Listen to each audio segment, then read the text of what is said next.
বিসমিল্লাহির রহমানির রহিম। আমি কাজী মনিরুল আজম পলাশ, স্পোকেন ইংলিশের বিস্ময়কর আবিষ্কার মনির মেথডের প্রতিষ্ঠাতা। মনে রাখবেন, স্পোকেন ইংলিশ শিখতে হলে মাত্র 3টা কৌশল আপনাকে জানতে হবে। প্রথম হলো সেন্টেন্স তৈরি করার নিয়ম, দ্বিতীয় কৌশল হলো প্রয়োজনীয় ওয়ার্ড মিনিং, তৃতীয় কৌশল হলো বলার অভ্যাস। আর এই 3টা কৌশলের উপর আমি বিভিন্ন ধরনের ভিডিও তৈরি করেছি।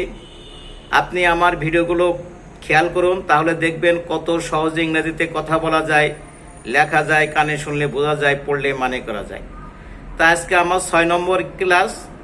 আমার ভিডিওগুলো ক্লাস আকারে দেওয়া আছে।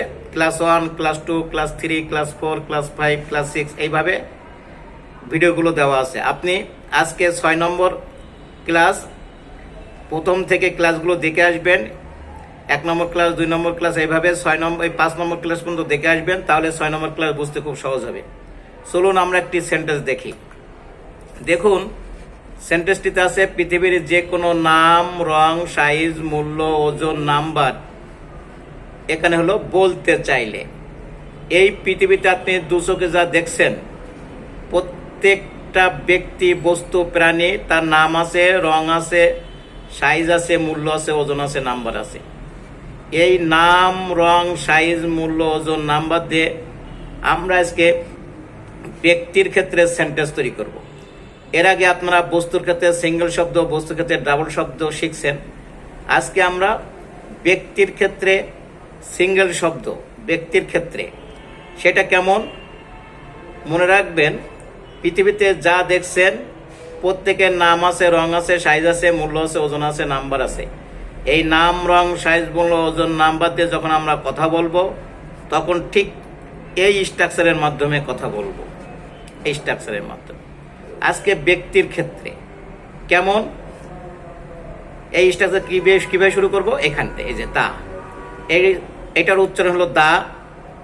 মনে রাখবেন, টিএইচ একটা আর্টিকেল, এ কোনো ওয়ার্ড সাথে করে নেবে। যে ওয়ার্ডটাকে সাথে করে নেবে তার প্রথম অক্ষর যদি কনসোনেন্ট হয় তবে দা উচ্চারণ করব, আর তার প্রথম অক্ষর যদি ভাওয়েল হয় তবে দি উচ্চারণ করব। তাহলে যদি নাম হয় the name, the colour, the size, the price, the weight, the number, তারপরে অফ। তারপর ব্যক্তি আসবে এখানে। ব্যক্তির ক্ষেত্রে একটা অ্যাপোস্ট্রোফি এস বসাবো। তারপরে হয়, ছিল, হবে। নাম হলে নামের ঘরে, রং হলে রঙের ঘরে, সাইজ হলে সাইজের ঘরে, মূল্য হলে মূল্য ঘরে, ওজন হলে ওজনের ঘরে, নাম্বার হলে নাম্বারের ঘরে। এরপরে যদি কোনো শব্দ থাকে এক্সটেনশন। কেমন, আসেন একটা উদাহরণ দেখি।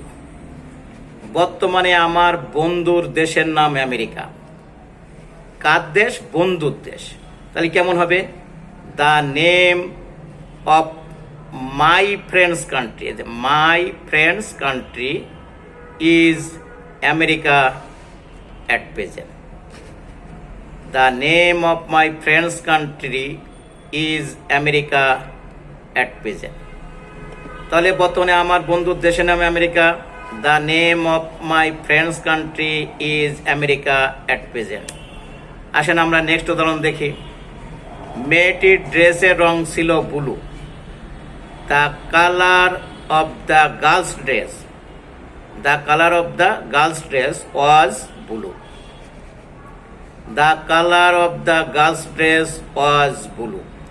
মেয়েটির ড্রেসের রং ছিল blue. The color of the girl's dress was blue. আসেন নেক্সট উদাহরণ দেখি। আমার বোনের টেলিভিশনের size 26 inch.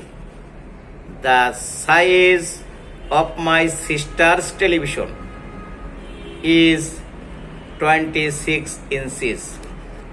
The size of my sister's television is 26 inches. আসেন নেক্সট উদাহরণ দেখি। বর্তমানে করিমের বাড়ির দাম 80 লাখ টাকা। The price of Karim's house is 80 lakh টাকা at present. The price of Karim's house is 80 lakh টাকা at present.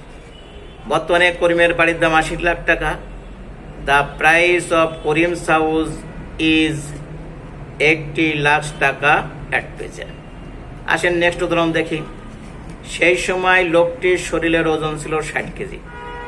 The weight of the man's body ছিল বলছি ওয়াজ 60 KGs at that time. The weight of the man's body was 60 KGs at that time. সেই সময় লোকটির শরীরের ওজন ছিল 60 KG. The weight of the man's body was 60 KGs at that time. আসেন next উদাহরণ দেখি। আমার ভাইয়ের বাড়ির number 505। The number of my brothers house is 505। The number of my brothers house is 505। আমার ভাইয়ের বাড়ির number 505। The number of my brothers house is 505। আসেন নেক্সট উদাহরণ দেখি। স্বাধীনতার পূর্বে রফিকের দেশের নাম ছিল পূর্ব পাকিস্তান, অতীতকালের কথা। The name of Rafiq's country was East Pakistan before independent. The name of Rafiq's country was East Pakistan before independent. স্বাধীনতার পূর্বে রফিকের দেশের নাম ছিল পূর্ব Pakistan. The name of Rafiq's country was East Pakistan before independence. তাহলে নেক্সট উদাহরণ। আমার ভাইয়ের নতুন মনিটরের সাইজ হবে 20 inches. The size of my brother's new monitor will be 20 inches. The size of my brother's new monitor will be 20 inches. আমার ভাইয়ের নতুন মনিটরের সাইজ হবে 20 inch. The size of my brother's new monitor হবে যদি হয় will be 20 inches. Next উদাহরণ। ভবিষ্যতে আজমের বাড়ির দাম হবে 10 lakh taka. The price of Azam's house will be 10 lakh taka in future. The price of Azam's house will be 10 lakh taka in future. ভবিষ্যতে আজমের বাড়ির দাম হবে 10 lakh taka. The price of Azam's house will be 10 lakh taka in future. আসেন নেক্সট উদাহরণ দেখি। আমার মামার এলাকার নাম ছিল Rasulpur. The name of my uncle's area was Rasulpur. The name of my uncle's area was Rasulpur. আমার মামার এলাকার নাম ছিল Rasulpur. The name of my uncle's area was Rasulpur. আসেন নেক্সট উদাহরণ দেখি। শেখ হাসিনার গ্রামের নাম Tungipara. The name of Sheikh Hasina's village is Tungipara. The name of Sheikh Hasina's village is Tungipara. Sheikh হাসিনার গ্রামের নাম Tungipara. The name of Sheikh Hasina's village is Tungipara. Sheikh হাসিনার গ্রামের নাম Tungipara. The name of Sheikh Hasina's village is Tungipara. আসেন নেক্সট উদাহরণ দেখি। আমার ছোট ভাই নতুন ড্রেসের রং হবে নীল। The colour of my younger brother's dress, নতুন ড্রেস হলে নিউ ড্রেস হবে বলছি will be blue. The colour of my younger brother's new dress will be blue. The colour of my younger brother's new dress will be blue. আমার ছোট ভাইয়ের নতুন ড্রেসের রং হবে নীল। The colour of my younger brother's new dress will be blue.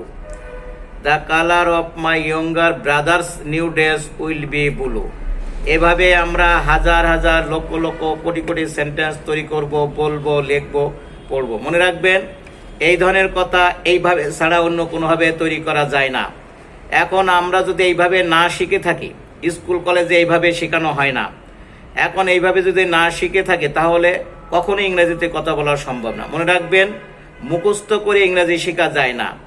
এই এক একটা সেন্টেন্স এরকম করে এটা ওইরকম ওইটা ওইরকম এইভাবে মুখস্থ করে কখনো ইংলিশ শেখা যায় না। ইংরেজি শেখার জন্য একটা রুলস থাকতে হবে, সেই আলোকে সারা পৃথিবীর কথা বলা যাবে। যেমন এই ধরনের কথা এইভাবে ছাড়া অন্য কোনোভাবে হয় না। তাই আপনারা যারা আমার এই ভিডিওটি দেখছেন বা দেখলেন, তারা এইভাবে প্র্যাকটিস করুন, তাহলে দেখবেন আপনি যে কোনো কথা দেন তৈরি করতে পারবেন। আজকে আমার 6 নম্বর স্ট্রাকচার, 6 নম্বর ক্লাস। আপনি এর আগে 1 থেকে 5টা ক্লাস দেখে আসবেন, তাহলে 6 নম্বর ক্লাসটা বুঝতে খুব সহজ হবে। এজন্য যদি ভালো লাগে তাহলে শেয়ার করবেন, লাইক করবেন, সাবস্ক্রাইব করে রাখবেন, তাহলে আমার ভিডিও করার সাথে সাথে আপনার কাছে চলে যাবে। সুতরাং আল্লাহ আপনাদেরকে ভালো রাখুক এবং ইংরাজি শেখার সুন্দর কৌশলটি গ্রহণ করুন, তাহলে খুব সহজে ইংরাজি শিখতে পারবেন। No more today, see you again, আল্লাহ হাফেজ।